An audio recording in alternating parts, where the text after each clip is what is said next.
नमस्कार, आप देख रहे हैं सुदर्शन न्यूज। मैं हूं आपके साथ शिवम दत्त मेहता। रात के 9 बज चुके हैं और समय हो गया है आपके पसंदीदा शो यानी कि जनमत का, एकमात्र ऐसा शो जहां पर हर खबर पर आप पोल के माध्यम से भाग लेते हैं। सोशल मीडिया प्लेटफॉर्म एक्स पर जाकर, जिसे पहले ट्विटर कहते थे, वहां आप वोट करते हैं तो नतीजे आप देखते हैं आपके फेवरेट कार्यक्रम जनमत में, जहां हर खबर पर आपकी राय हम आपको दिखाते हैं और पोल के माध्यम से जो आप वोट करते हैं वो आप देखते हैं हर रोज। आज हम जिन विषयों पर चर्चा करेंगे उन पर जल्दी से एक नजर डाल लेते हैं। वो कौन से अहम मुद्दे हैं जिनके बारे में आज हम आपको बताएंगे और हर एक मुद्दे पर आपने पोल के माध्यम से भाग भी लिया हुआ है। पहला मुद्दा, फिर ईवीएम पर सवाल खड़ा कर दिया है राहुल गांधी के द्वारा किया गया है। बार बार विपक्ष जो है ईवीएम पर सवाल खड़ा करता है, लेकिन इस बार जबकि अच्छा आंकड़ा विपक्ष ने भी हासिल किया है, इंडी गठबंधन ने भी हासिल किया है, फिर भी क्या ईवीएम पर सवाल करना चाहिए? ये तो प्रश्न आप पे छोड़ता हूं। उसका उत्तर भी जो आपने दिया वो भी आपको दिखाएंगे। फिर आगे बढ़ेंगे और बात करेंगे जल संकट पर राजनीति की। आतिशी की तरफ से अभी भी इस पर कहा जा रहा है कि राजनीति हो रही है। जो आरोप लगाए जा रहे हैं पड़ोसी राज्यों पर और सरकार पर, जो कि केंद्र की सरकार है, वो तमाम बातें भी आपको बताएंगे। लेकिन इस पर क्या केवल राजनीति होती रहेगी? और राजनीति होती रहेगी तो देश की जनता और खासतौर पर दिल्ली की जनता का क्या होगा, इसको बताएंगे। फिर आगे बढ़ेंगे और बात करेंगे जीरो टेरर प्लान की। जी हां, मोदी 3.0, तीसरी बार मोदी सरकार केंद्र में आ गई, एनडीए की सरकार। तो अब टेरर को लेकर क्या, क्योंकि लगातार जो घटनाएं आतंकी हो रही हैं उसको लेकर जो बैठकें हो रही हैं उसके बारे में भी आपको बताएंगे। बने रहिएगा जनमत में, इस पर चर्चा होगी। फिर आगे बढ़ के आपको बताएंगे बकरी ईद पर बवाल कैसे मच गया। एक बकरे के ऊपर राम भी लिखा गया था, जिसको गिरफ्तार तो कर लिया गया है, उसके मालिक को, जो दुकान का मालिक था। लेकिन इसी तरीके से कुछ हो ना जाए, इसी के चलते हुए उत्तर प्रदेश में खासतौर पर सीएम योगी आदित्यनाथ ने दिशा निर्देश जारी किए थे। तो फिर इसके बारे में भी चर्चा करेंगे। और फिर इसके बाद अगला मुद्दा, महत्वपूर्ण मुद्दा, लोकसभा अध्यक्ष पर हंगामा क्यों हो रहा है, और सारी बातों को आपको जानना है तो जनमत में बने रहना है। चलिए शुरुआत करते हैं जनमत की। जनमत में आज खबर की शुरुआत राहुल गांधी से करते हैं, जिन्होंने लोकसभा चुनावों के बाद एक बार फिर से ईवीएम का मुद्दा उठा दिया है, जिन्होंने अपने सोशल मीडिया प्लेटफॉर्म एक्स पर एक पोस्ट करके एक बार फिर से ईवीएम का मुद्दा उछाला है, जिन्होंने अपने एक्स पोस्ट पर लिखा है कि भारत में ईवीएम एक ब्लैक बॉक्स है और किसी को भी उसकी जांच करने की अनुमति नहीं है। अपने पोस्ट में राहुल गांधी ने चुनावी प्रक्रिया में पारदर्शिता पर भी सवाल उठाया। इसके साथ ही राहुल गांधी ने अपने पोस्ट में चुनावी प्रक्रिया, संस्थाओं की जवाबदेही और धोखाधड़ी जैसी बातें भी साझा की। इसी पर देखिए हमारी यह खास रिपोर्ट और मामले की गंभीरता को समझिएगा।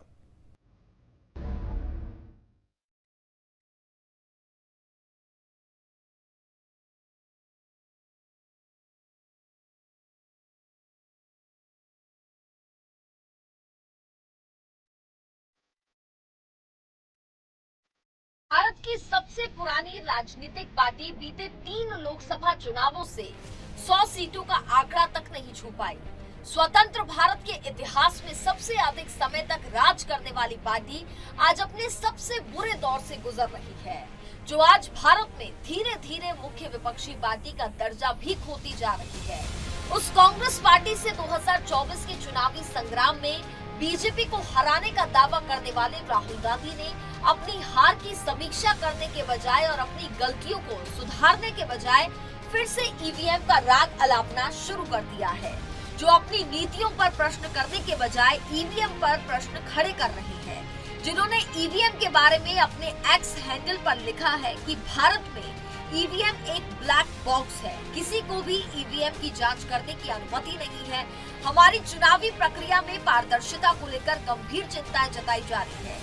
जब संस्थाओं में जवाबदेही की कमी होती है तो लोकतंत्र एक दिखावा बन जाता है और धोखाधड़ी की संभावना बढ़ जाती है।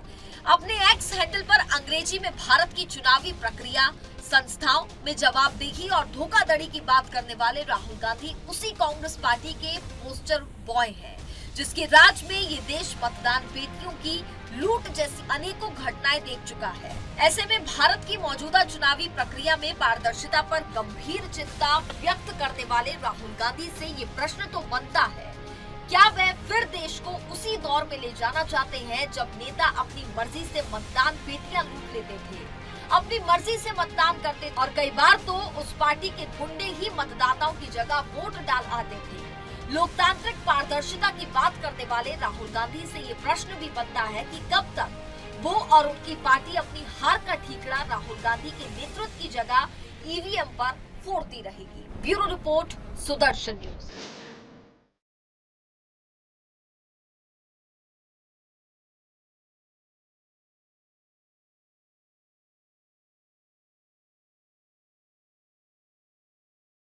और देखिए, आपने हमारी रिपोर्ट देखी और प्रश्न भी आप समझ लीजिए जो हमने आपसे पूछा पोल के माध्यम से। ईवीएम पर सवाल राहुल गांधी की हताशा है क्या, विपक्ष की हताशा है क्या? मैं कहूंगा 95% 95% लोगों ने हाँ में जवाब दिया, यस में जवाब दिया। 5% लोगों ने कहा नहीं, नो, ऐसा नहीं है। लेकिन बहुमत, प्रचंड बहुमत ये मानता है ईवीएम पर सवाल राहुल गांधी की हताशा ही है।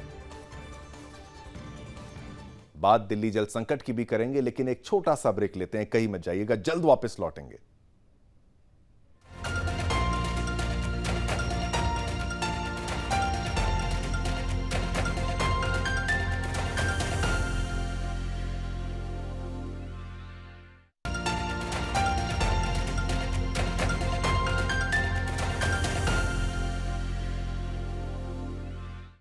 चलिए, ब्रेक के बाद पुनः आपका स्वागत है आपके फेवरेट कार्यक्रम जनमत में। जनमत में अब हम बात करेंगे बकरी ईद और कुर्बानी के दौरान दिए गए सीएम योगी के सख्त निर्देश की, और दूसरी ओर महाराष्ट्र से हिंदू भावना को भड़काने वाली एक तस्वीर की, जिसमें कुर्बानी के मकसद से खरीदे गए बकरे पर क्या लिखा गया आपको पता है?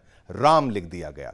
एक और यूपी सरकार कानून व्यवस्था को लेकर सख्त है, तो वहीं दूसरी ओर महाराष्ट्र के नवी मुंबई के सीबीडी बेलापुर क्षेत्र से हिंदुओं को आहत करने वाली तस्वीर सामने आई है, जहां एक बकरे के ऊपर राम लिखकर उसे बेचने की ये गंदी सोच रख के ये कोशिश की गई है। इस बकरे की कुर्बानी देने की योजना बनाई गई थी। हिंदू संगठन के लोगों को इसकी सूचना मिल गई, जिसके बाद उन्होंने पुलिस स्टेशन के बाहर हंगामा कर दिया। मामले को बढ़ता देख नवी मुंबई पुलिस ने एफआईआर दर्ज की और मटन शॉप के मालिक को हिरासत में ले लिया। लेकिन यहां सवाल यह है कि क्या उत्तर प्रदेश की तरह पूरे देश में यह निर्देश लागू होना चाहिए, और योगी के द्वारा दिए निर्देश मुसलमानों को क्या स्वीकार है? इसी पर देखिए हमारी खास रिपोर्ट और मामले की गंभीरता को समझिएगा।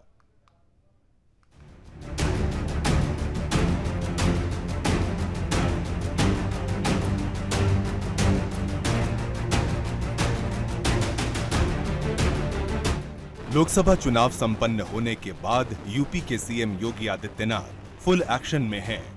आचार संहिता खत्म होने के बाद अधिकारियों के साथ बैठक की। बकरी ईद को देखते हुए उत्तर प्रदेश सरकार कानून व्यवस्था को लेकर सख्त है। इस संबंध में 13 जून को मुख्यमंत्री योगी आदित्यनाथ ने अधिकारियों के साथ बैठक की। मुख्यमंत्री योगी आदित्यनाथ ने त्योहारों को लेकर की जा रही तैयारियों की समीक्षा की। इस दौरान अधिकारियों को जरूरी दिशा निर्देश दिए। बकरी ईद को लेकर यूपी सरकार ने दिशा निर्देश जारी किए हैं। इस दौरान सड़क पर नमाज पढ़ने पर रोक लगाई गई। सीएम ने निर्देश दिया कि बकरी ईद पर कुर्बानी के लिए स्थान का चिन्हांकन पहले से ही होना चाहिए। इसके अतिरिक्त कहीं और कुर्बानी ना हो, साथ साथ ऐसे स्थान जो संवेदनशील हैं, वहां कुर्बानी नहीं होने का निर्देश जारी किया है। सरकार के आदेश के बाद प्रदेश भर में पुलिस प्रशासन एक्टिव है। इसके लिए जगह जगह फ्लैग मार्च निकाले जा रहे हैं।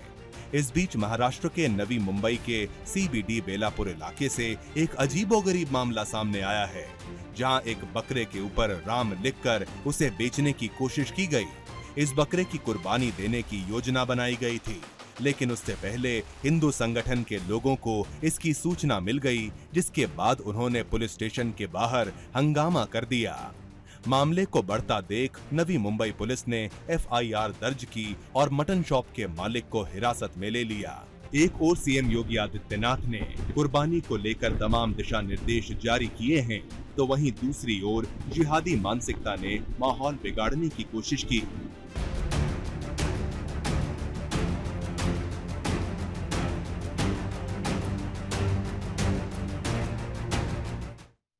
और इसी खबर पर हमने पोल के माध्यम से आपसे जो प्रश्न पूछा था वो भी आपकी टीवी स्क्रीन पर। पशुओं की कुर्बानी पर क्या रोक लगनी चाहिए, या आपका मत है? हम नहीं कह रहे, केवल हम नहीं कह रहे, पशुओं की कुर्बानी पर रोक लगनी चाहिए कि नहीं। 92% लोगों ने हाँ में जवाब दिया, 8% लोगों ने ना में जवाब दिया। तो बहुमत, प्रचंड बहुमत ये मानता है कि पशुओं की कुर्बानी पर रोक लगनी चाहिए, और ये बेहद महत्वपूर्ण है।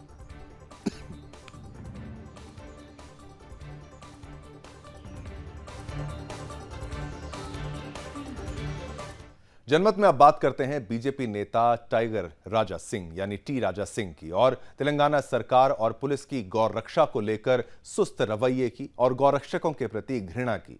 दरअसल बीजेपी नेता टाइगर राजा सिंह को कल मेडक पीएस क्षेत्र से गौरक्षकों का फोन आया कि कल्याण मंडपम के पीछे 100 गायें बांधी हुई हैं, 100 जो गायें हैं वो बांधी गई हैं। गौरक्षक पुलिस स्टेशन गए लेकिन पुलिस ने कोई कार्रवाई नहीं की। फिर एक और कॉल आया कि लगभग 70 बछड़े भी बंधे हुए हैं। वहीं जब टाइगर राजा सिंह ने पुलिस स्टेशन को कॉल किया तो पुलिस ने पूछा कि वे कौन हैं। यही नहीं, पुलिस ने गौरक्षकों के खिलाफ कार्रवाई करने की धमकी भी दी, जिस वजह से बीजेपी नेता टाइगर राजा सिंह क्रोधित हो गए और सीधे उसी स्थान पर चले गए जहां गायें थी और बछड़ों को जहां पर बांधा गया था वहां पर वो पहुंचे। जब गौरक्षक वहां पहुंचे तो कसाईयों ने उन पर भी हमला कर दिया और एक सदस्य अरुण राज पर चाकू से हमला किया गया। वहीं बीजेपी नेता टाइगर राजा सिंह को एयरपोर्ट से हिरासत में ले लिया गया, जिस पर अब पुलिस कह रही है कि वे